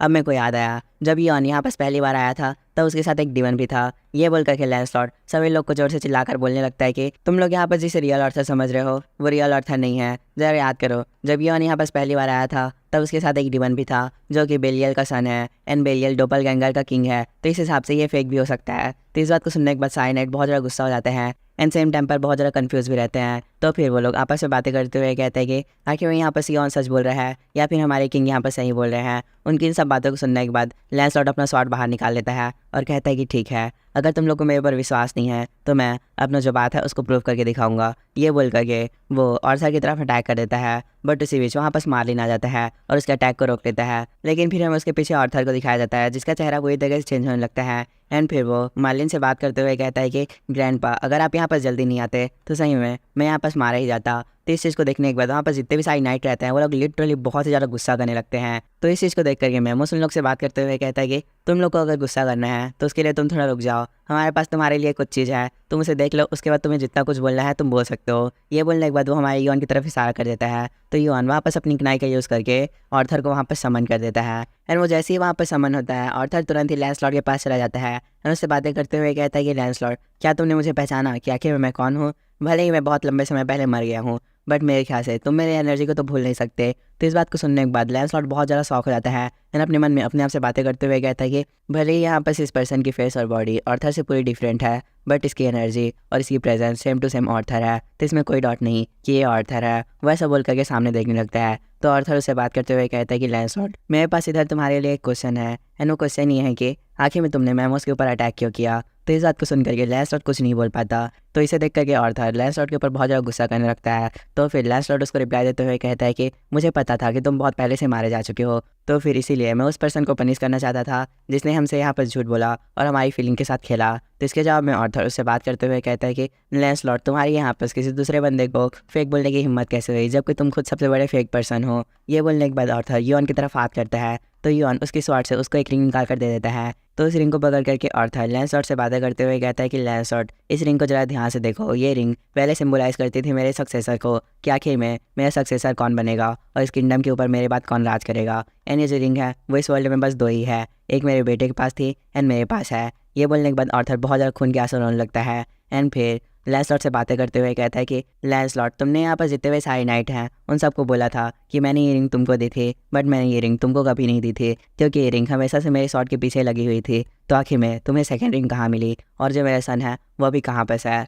तो इस बात को सुनकर के लैंसलॉट बहुत ज़्यादा डर जाता है एंड उधर उधर देखने लगता है। तो हमें उसके आसपास जितने भी सारे नाइट हैं उन लोग को दिखाया जाता है, जो लोग बहुत ज़्यादा गुस्से में लैंसलॉट की तरफ देख रहे होते हैं। तो इस बात को नोटिस करने के बाद लैंसलॉट वहाँ पर से तुरंत भाग जाता है एंड फिर रूम से बाहर निकलते हुए कहता है कि डैम इट, इन सारे बास्टर्ड को मेरी हकीकत के बारे में पता चल गया, मुझे जल्दी से जल्दी ये जो प्लेस है उसे छोड़कर जाना पड़ेगा। वैसे बोल करके बहुत ज़्यादा तेज़ी के साथ भागने लगता है। लेकिन इस चीज़ को देख करके सारे नाइट बहुत ज़्यादा गुस्सा हो जाते हैं एंड आपस में बात करते हुए कहते हैं कि हमें उस बंदे को जल्दी से पकड़ना होगा, उसने हमारे साथ बहुत सालों तक धोखा किया है, हम उसे ऐसे ही नहीं छोड़ सकते। वैसा बोल करके सामने बढ़ने लगते हैं, बट उसी बीच और तो उन लोग से बात करते हुए कहता है कि तुम लोग इधर आगे मत बढ़ो और यहाँ पर जितने भी सारे सिटीजन्स हैं उन लोग को सेव करो, क्योंकि हमारे राउंड ऑफ टेबल की सबसे बड़ी प्रायोरिटी है सारे सिटीजन्स को सेव करना। तो इसीलिए यहाँ पर जितने भी सारे नाइट हैं वो सभी आगे बढ़ जाओ सिटीजन्स को सेव करने के लिए। एंड हाँ, तुम लोग चिंता मत करना, जो लैंसलॉट है वो हमारी सिटी से बाहर नहीं जा पाएगा। और था कैसे कहते ही हमें दोबारा से लैंसलॉट को दिखाया जाता है, जो कि अभी कैमलॉट से भागने का ट्राई कर रहा होता है। वो बहुत ज़्यादा तेज़ी के साथ दौड़ रहा होता है एंड अपने मन में कहने लगता है कि डैम इट, इसकी होने से ही मेरी सारी मेहनत के ऊपर पानी फेर दिया, मैं आगे जाकर के इससे बदला तो ले ही लूँगा, बट सबसे पहले मुझे कैमलॉट से निकलना है। ये बोल करके लैंसलॉट वहाँ पर कुछ नाइट्स को ऑर्डर देता है दरवाजे को ओपन करने के लिए। तो उसके इस ऑर्डर को सुन करके वो नाइट थोड़ा हैरान हो जाते हैं, पर दरवाजा को ओपन कर देते हैं।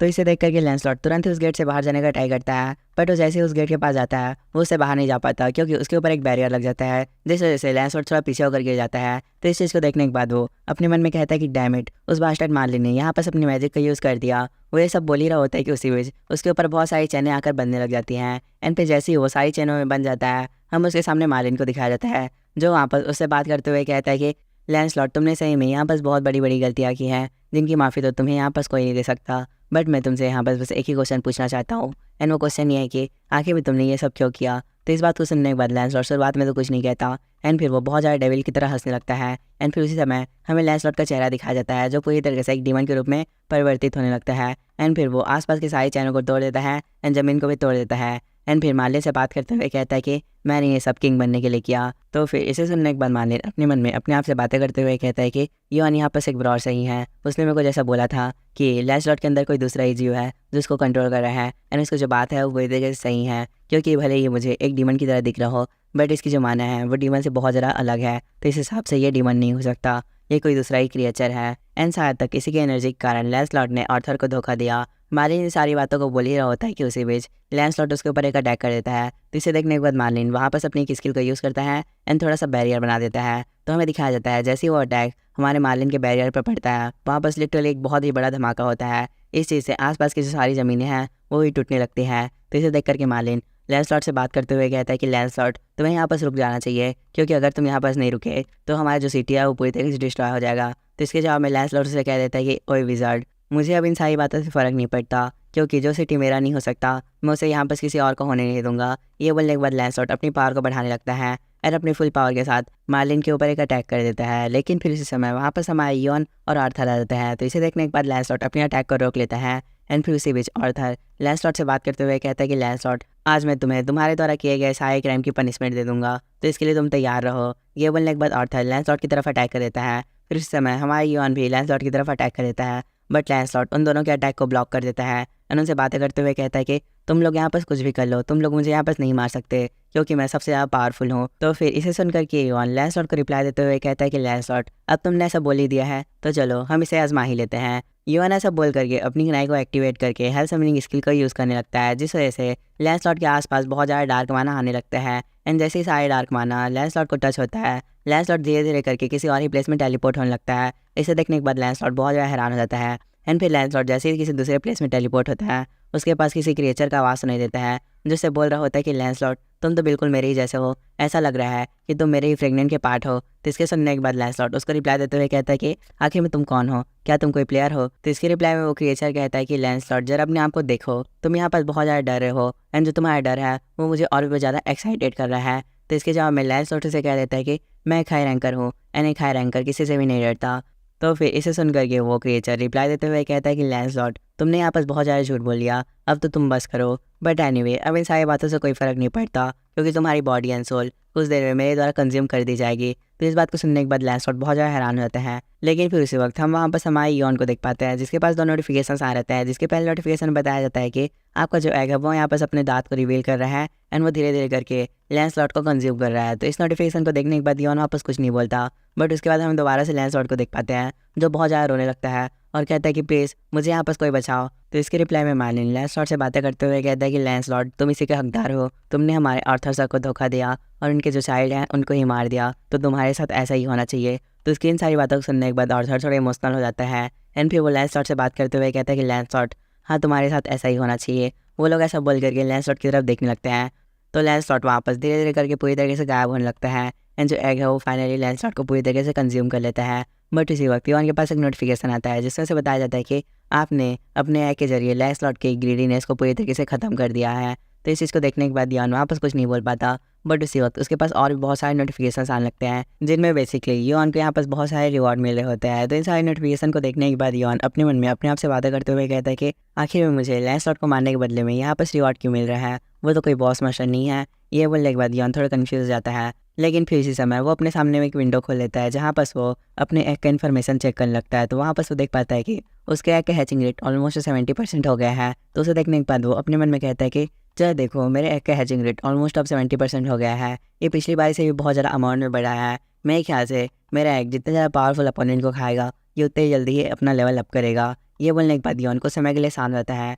लेकिन फिर इसी वक्त हम वापस मार्लिन को देख पाते हैं जो यॉन के पास आकर के उससे बातें करते हुए कहता है कि यॉन जैसा कि तुमने मेरे को बताया था कि लैंसलॉट के अंदर कोई दूसरा ही क्रिएचर है, तो हाँ यॉन उसके अंदर कोई दूसरा ही क्रिएचर था जिसकी एनर्जी लिटरली बहुत ज़्यादा खतरनाक थे। पर आखिर में इतनी ज़्यादा खतरनाक एनर्जी किस क्रिएचर की हो सकती है? तो इसके जवाब में यॉन उसे कह देता है कि वो एक प्रकार का गॉड है जिन्हें हम वॉटर गॉड कहते हैं। एंड अगर मैं सही बोलूँ तो मुझे उन लोग के बारे में ज़्यादा इन्फॉर्मेशन नहीं पता है, बट यहाँ पर मुझे ये पता है कि वो गॉड बहुत सारे स्ट्रॉन्ग होते हैं। यॉन ऐसा बोल करके शांत रहता है, बट उसी बीच मार्लिन उसको रिप्लाई देते हुए कहता है कि सही में उन लोग का नेम भी बहुत ज़्यादा खतरनाक लग रहा है। ये बोलने के बाद यॉन की तरफ देखने लगता है, तो हमारा यॉन आसमान की तरफ देख रहा होता है। फिर मार्लिन उससे क्वेश्चन पूछते हुए कहता है कि यॉन आखिर में तुम आसमान में क्या देख रहे हो? तो इसके जवाब में यॉन उसे कह देता है कि सर मार्लिन मेरे ख्याल से अब हमें यहाँ पर रेस्ट करने का भी टाइम नहीं मिलने वाला, क्योंकि आसमान से कुछ देर में एक बहुत ही बड़ा झटका गिरेगा। यॉन कैसे कहते हैं ये जो सीन है वहीं पर कट हो जाता है। फिर दूसरी तरफ हमें ओलंपस के एक प्लेस को दिखाया जाता है जहाँ पर पोसाइडन कुछ बंदों को मार करके सामने बढ़ जाता है। फिर उसके सामने हमें एक पर्सन को दिखाया जाता है जिसको देख करके पोसाइडन उससे बात करते हुए कहता है कि आखिर में तुम कितने ज़्यादा बदल गए हो ना पहले से, आज तो मुझे गेट के बाहर में ग्रीट करने भी नहीं आया। तो उसकी इस बात को सुन करके सामने वाला पर्सन बहुत ज़्यादा स्माइल करता है एंड फिर पोसाइडन को रिप्लाई देते हुए कहता है कि पोसाइडन मैं तुम्हारे लिए एक बात ओपन कर दिया था, तो आखिर में तुम उस रास्ते को फॉलो क्यों नहीं कर रहे हो? तो इसके जवाब में पोसाइडन उसे कह देता है कि तुमने जो मेरे लिए पाथ ओपन किया था वो पूरी तरह से टूट चुका है एंड मेरे ख्याल से तुम खुद ही नहीं चाहते कि मैं जो चीज़ पाना चाहता हूँ उसे मैं पाऊँ। पोसाइडन कैसे कहते ही हमें सामने वाले पर्सन का फेस दिखाया जाता है, तो सामने वाला पर्सन और कोई नहीं ज्यूस रहता है एंड फिर ज्यूस पोसाइडन को बात करते हुए कहता है कि पोसाइडन मेरे को पता चल गया है कि लैंसलॉट यहाँ पास मारा जा चुका है, तो इस हिसाब से मैंने जो प्लान बनाया था वो टूट चुका है। तो ज्यूस की इन सारी बातों को सुनने के बाद पोसाइडन थोड़ा शॉक हो जाता है और अपने मन में अपने आप से बातें करते हुए कहता है कि मैं जिसे रूलर ऑफ द स्काई से एक्सपेक्ट किया था ये बिल्कुल ही वैसा ही है। ये भले ही ओलंपस के अंदर नहीं रहता हो, बट उसके बावजूद भी आसपास में होने वाली सारी घटनाओं के बारे में ज्यूस को बहुत आसानी से पता रहता है। पोसाइडन ये सब बातें सोचने के बाद ज्यूस से आगे बात करते हुए कहता है कि ज्यूस तो आखिर में तुम्हारा आगे का क्या प्लान है? तो इसके रिप्लाई में ज्यूस उसे कह देता है कि पोसाइडन जैसा कि तुमको पता है लैंसलॉट के साथ हमारा कनेक्शन बहुत लंबे समय से चला आ रहा है, इन सारी चीज़ों के बारे में किसी को भी नहीं पता है, बट अब जरा देखो जो उसकी रियलिटी है वो सबके सामने अब आ चुकी है, तो ये चीज़ बहुत बड़ा मैटर बन गया है, तो हमें इसे अब अवॉइड करना चाहिए, क्योंकि अगर हमने इसको अवॉइड नहीं किया तो जो बाकी की गिल्डें हैं जैसे कि एसगार्ड वो हमारे खिलाफ खड़ी हो जाएंगी और हमें एक बहुत बड़ी फाइट का सामना करना पड़ेगा। तो इससे बचने के लिए अब मेरे पास बस एक ही रास्ता बचा हुआ है एंड वो रास्ता ये है कि मैं ब्रिटेन को ही पूरी तरीके से इरेज कर देता हूँ, जिससे वहाँ पर किसी को भी हमारे खिलाफ कोई सबूत नहीं मिलेगा। ये बोलने के बाद ज्यूस वहाँ पर अपनी लाइटनिंग बोल्ट को चार्ज करने लगता है। तो इसे देखने के बाद पोसाइडन थोड़ा हैरान हो जाता है एंड फिर ज्यूस से बात करते हुए कहता है कि ज्यूस अगर तुमने अपनी लाइटनिंग बोल्ट को थोड़ा सा भी चार्ज करके ब्रिटेन के ऊपर गिरा दिया तो ब्रिटेन पूरी तरीके से नष्ट हो जाएगा, बट अगर तुमने ऐसा किया तो एडमिनिस्ट्रेटर से तुम्हें बहुत बड़ी पेनल्टी भी लगेगी। तो इसके जवाब में ज्यूस से कह देता है कि पोसाइडन मैं यहाँ पर इतना बड़ा बेवकूफ़ नहीं हूँ कि मैं बिना सोचे समझे किसी भी काम को कर दूँ, तो मैं यहाँ पर तुम्हारी इन्फॉर्मेशन के लिए बता दूँ मैंने इस बारे में पहले से ही एडमिनिस्ट्रेटर लोगों से बात कर ली है एंड उन लोगों ने मेरी बात पर अलाउ भी कर दिया है, बट उन लोगों ने मेरे को बोला है कि मैं बस यहाँ पर बस एक सिंगल स्ट्राइक कर सकता हूँ। तो इस बात को सुनने के बाद पोसाइडन थोड़ा हैरान हो जाता है एंड फिर ये जो सीन है वो यहीं पर कट हो जाता है। फिर वहीं दूसरी तरफ हम हमारे यॉन को देख पाते हैं जो मार्लिन से बात करते हुए कहता है कि मार्लिन कुछ देर में यहाँ पर एक बहुत बड़ा शॉट गिरने वाला है। तो इसे सुनने के बाद मार्लिन थोड़ा हैरान हो जाता है एंड फिर युआन से क्वेश्चन पूछते हुए कहता है कि युआन आखिर में तुम क्या बात कर रहे हो और तुम्हारा शॉर्ट से मतलब क्या है। तो इसके रिप्लाई में युआन उसे कह देता है कि जो ruler of the sky Zeus है वो यहाँ बस कुछ देर में अपने थंडर बोल्ट का यूज़ करके एक शॉक गिराएंगे। तो इस बात को सुन करके मार्लिन थोड़ा हैरान होता है, बट युआन कैसे बोलते ही वहाँ पर एक नोटिफिकेशन आता है जिसमें से बताया जाता है कि यहाँ पर एक न्यू टेस्ट क्रिएट हुआ है जिसमें जो ब्रिटेन है उसको अनहेलेशन को रोकना है एंड उन्हें ऐसा करने के लिए जियोस के लाइटनिंग बोल्ट को सहना पड़ेगा। एंड जो लाइटनिंग बोल्ट है वो 10 मिनट में यहाँ पर गिरने वाला है। तो इस चीज़ को देख करके युआन अपने मन में कहता है कि मैं यहाँ पर सही में बहुत ज़्यादा कंफ्यूज हूँ कि आखिर में जियोस ने कैसे एडमिनिस्ट्रेटर लोगों से बात कर ली, बट मैंने जैसा एक्सपेक्ट किया था चीज़ें वैसे ही चल रही है, क्योंकि मैंने सोचा ही था कि लैंसलॉट ओलंपस के साथ मिला हुआ है एंड ये जो बात है वो यहाँ पर सच है। युआन ऐसा सोच ही रहा होता है कि सीरीज हमें मार्लिन को दिखाया जाता है जिन सारी चीज़ों को देख करके बहुत ज़्यादा हैरान हो जाता है।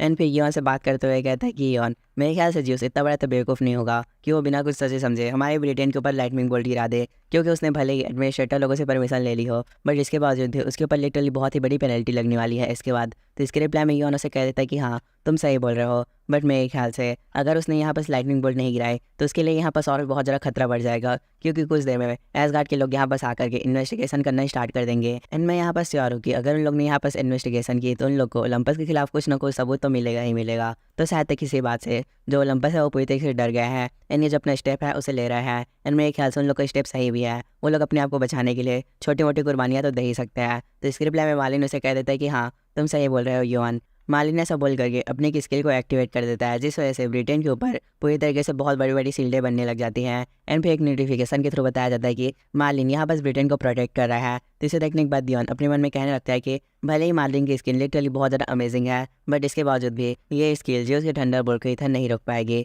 युआन ऐसा सोच करके आसमान की तरफ देखने लगता है। तो इसे देखने के बाद मार्लिन युआन से बात करते हुए कहता है कि युआन तुम खाली में बस आसमान की तरफ मत देखो, क्योंकि यहाँ पर कुछ देर में जो उसका थंडर बोल्ट गिरने वाला है, तो इसी वजह से हम यहाँ पर हाथ में हाथ रखे नहीं बैठ सकते और इन सारी चीज़ों को हम लोग को ऐसे ही नहीं देखना चाहिए, हम लोग को इसे रोकने के लिए कुछ करना चाहिए। बट युआन वहाँ बस उसकी बात को इग्नोर कर देता है और अपनी सिंडी साइक को एक्टिवेट करके आसमान में देखने लगता है। और फिर आसमान में देख करके वह अपने मन में अपने आप से बातें करते हुए कहता है कि मैंने सही में इस पर्सन को बहुत ज़्यादा इग्नोर किया बट इसने बहुत जल्दी ही मेरे को ढूंढ लिया। युआन ऐसा सोच करके आसमान की तरफ देखने लगता है एंड फिर कहता है कि तो फाइनली तुम यहाँ पास आ गए हो। तो इसके रिप्लाई में वापस कोई पर्सन उसको बात करते हुए कहता है कि युआन मैंने जैसे तुमसे एक्सपेक्ट किया था तुम बिल्कुल ही वैसे ही हो, तुमने यहाँ पास मेरी प्रेजेंस को फील कर लिया एंड क्या तुम्हें यहाँ पास मेरी हेल्प की ज़रूरत है, और अगर शायद मैंने यहाँ पास तुम्हारी हेल्प नहीं की तो तुम सब यहाँ पास मारे जाओगे। तो इसके रिप्लाई में युआन वहाँ पास उसे कुछ नहीं कहता एंड फिर वो पर्सन अपनी बात को कंटिन्यू करते हुए कहता है कि अगर तुम चाहते हो तो मैं तुम्हारी यहाँ पास हेल्प कर सकता हूँ। तो इसके रिप्लाई में युआन उसे कह देता है कि ठीक है मुझे यहाँ पास तुम्हारी हेल्प चाहिए। एंड फिर वो पर्सन युआन को आगे बात करते हुए कहता है कि बाय द वे मैं तुम्हारी यहाँ पास हेल्प क्यों करूँ। तो इसके रिप्लाई में युआन उसे कह देता है कि अगर तुमने यहाँ पास मेरी हेल्प की तो मैं भी तुम्हारे आगे जाकर एक हेल्प करूँगा। तो इस बात को सुन करके वो पर्सन भी रेडी हो जाता है एंड कहता है कि ठीक है मैं कुछ सेकंड में यहाँ पास पहुँच जाऊँगा। उस पर्सन कैसा कहते ही हमें दिखाया जाता है कि आसमान से कोई चीज़ सीधा आकर ज़मीन पर गिरती है जिस वजह से वहाँ पास एक बहुत बड़ा ब्लास्ट होता है एंड जैसे ही ब्लास्ट का धुआं वहाँ पर से हटता है हम वहाँ पर सन वुकोंग को देख पाते हैं, जिसको देखने के बाद मार्लिन थोड़ा शॉक हो जाता है एंड कहता है कि क्या ये सही में द ग्रेट से सन वुकोंग है। उसके ऐसा कहते ही हमें सन वुकोंग का थोड़े पास से दिखाया जाता है, तो वहाँ पर सन वुकोंग थोड़ा स्माइल कर रहा होता है। सो हे गाइस ये वीडियो बस यहीं तक था। आई होप तुम लोग को ये वीडियो बहुत अच्छा लगा होगा एंड अगर अच्छा लगा है तो लाइक कर देना एंड एक कमेंट कर देना। एंड हाँ मेरे को पता है कि मैं इस वीडियो को बहुत ज़्यादा लेट से अपलोड कर रहा हूँ, बट इसके पीछे का रीज़न ये है कि हमारे एरिया में पिछले 5 दिन से बहुत ज़्यादा बारिश हो रहा है जिस वजह से लाइट बार बार चला जा रहा है एंड जब लाइट रहता है तब मेरे फ़ोन में टावर नहीं रहता तो मैं डबिंग वबिंग नहीं कर पाता, तो इसीलिए वीडियो नहीं आ रहा था। एंड शायद तक बारिश अभी कुछ दिन तक कंटिन्यू रह सकता है या फिर ख़त्म भी हो सकता है, मेरे को उसके बारे में नहीं पता। अब किसने ही सोचा था कि बिन मौसम बरसात हो जाएगा। जैसे कि मैं अभी इस वीडियो को रिकॉर्ड कर रहा हूँ तभी लाइट चला गया, तो इसीलिए इस वीडियो को हम लोग यहीं पर रैप अप करते हैं एंड मिलते हैं नेक्स्ट वीडियो में। तो अगर आपको ये वीडियो अच्छा लगा है तो लाइक कर देना। लाइक एम है 2K लाइक का, जितने जल्दी 2K लाइक कंप्लीट हो जाएंगे मैं उतने जल्दी चैप्टर अपलोड कर दूंगा एंड अगर नहीं होते हैं फिर भी से मैं 3 दिन के अंदर तो अपलोड कर ही दूंगा। तो इस बात के लिए इस बार टेंशन मत लेना, इस बार मैं कंफर्म हूँ कि 3 दिन बाद नया वीडियो आ ही जाएगा। तो मिलते हैं नेक्स्ट वीडियो में। Till there take care and bye bye. And जरूर रुको, अगर तुम इस वीडियो को यहाँ तक देख रहे हो मेरे बाय बोलने के बावजूद भी तो तुम लोग कमेंट में #वुकोंग डाल देना, जिससे मेरे को पता चले कि तुम लोग ने